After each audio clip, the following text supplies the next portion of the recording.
Hey everyone, welcome back. Today we're talking about AI digital twins in real estate, but from a practical lens. If you're managing properties, the real question is whether this is worth investing in or something you can ignore for now. I'm joined by Sanjeev, CEO of Biz4Group LLC. Sanjeev, good to have you here. Thanks, Emma. Glad to be on your podcast.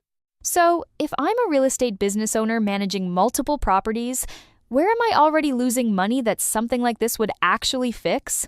Mostly in areas where you don't have clear visibility, energy usage, maintenance timing, and everyday decisions made without knowing the full impact. What typically happens is you make a change, wait, and hope it worked.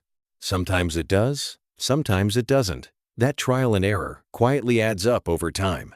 That still sounds like something I'd hear from 5 different vendors.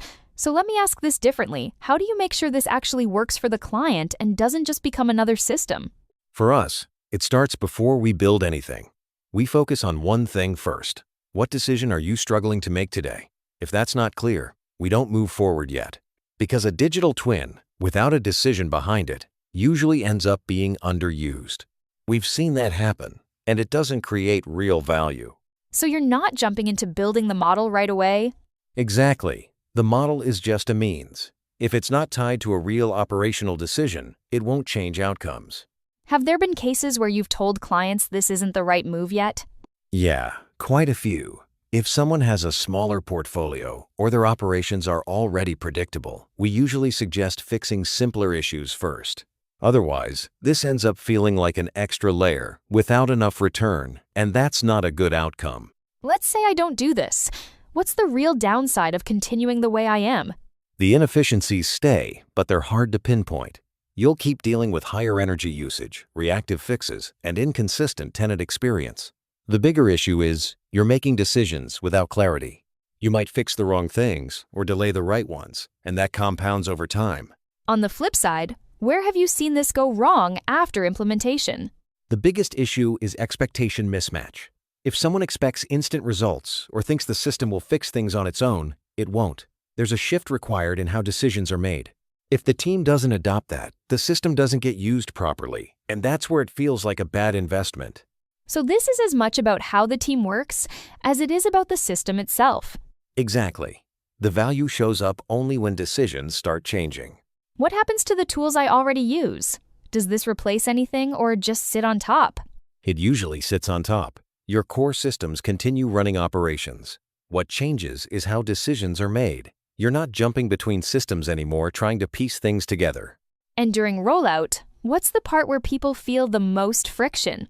Data readiness, pulling data from different systems, cleaning it up. That's where most of the early effort goes. That's also why we recommend starting with one property. You prove value there first, then expand. It keeps things manageable. Give me a real example. What actually changed after this was put in place? We worked with a group managing several office buildings. Before this, they were making broad changes, adjusting systems across the board, and hoping for the best. Some changes worked, some didn't, and they didn't have a clear reason why. Once they started testing those decisions first, they stopped spending time on things that didn't move the needle. Over time, operations became more predictable and easier to manage. That stands out, because a lot of people just accept that uncertainty as part of the job. Exactly. And once that's reduced, decision-making becomes much more deliberate. So if I'm thinking about this as a buyer, this only makes sense if I'm already dealing with inefficiencies and want more control. If things are simple, I probably don't need it yet. That's the right way to look at it. Perfect. Sanjeev, this was really useful. Felt like an actual decision conversation. And for everyone listening, don't go after this just because it sounds advanced.